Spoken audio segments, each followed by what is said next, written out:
ಮಂಜೇಶ್ವರ ರೈಲು ನಿಲ್ದಾಣದಲ್ಲಿ ದುರಂತ. 2 ಗಂಟೆಯ ಅಂತರದಲ್ಲಿ ಇಬ್ಬರು ಸಾವು.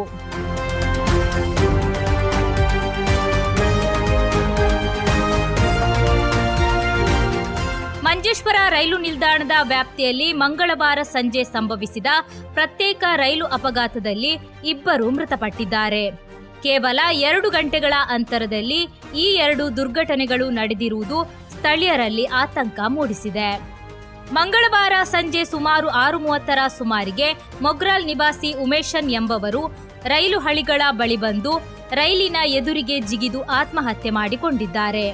ಅದೇ ರೀತಿ ರಾತ್ರಿ 8:50ರ ಸುಮಾರಿಗೆ ಮಂಜೇಶ್ವರ ಕೀರ್ತೇಶ್ವರ ನಿವಾಸಿ 22ರ ಮನೀಶ್ ಎಂಬವರು ಹಳಿ ದಾಟುತ್ತಿದ್ದಾಗ ರೈಲು ಡಿಕ್ಕಿ ಹೊಡೆದಿದೆ. ಭಿನ್ನಚೇತನರಾಗಿದ್ದ ಮನೀಶ್ ಅವರು ಸ್ಥಳದಲ್ಲೇ ಮೃತಪಟ್ಟಿದ್ದಾರೆ. ಈ 2 ಪ್ರಕರಣಗಳಿಗೆ ಸಂಬಂಧಿಸಿದಂತೆ ಮೃತದೇಹವನ್ನು ಮಂಗಲ್ಪಾಡಿ ಸರ್ಕಾರಿ ಆಸ್ಪತ್ರೆಯ ಶವಗಾರಕ್ಕೆ ರವಾನಿಸಲಾಗಿದೆ. ಮಂಜೇಶ್ವರ ಪೊಲೀಸರು ಘಟನಾ ಸ್ಥಳಕ್ಕೆ ಭೇಟಿ ನೀಡಿ ಪ್ರಕರಣ ದಾಖಲಿಸಿಕೊಂಡಿದ್ದು ಹೆಚ್ಚಿನ ತನಿಖೆಯನ್ನು ಮುಂದುವರಿಸಿದ್ದಾರೆ.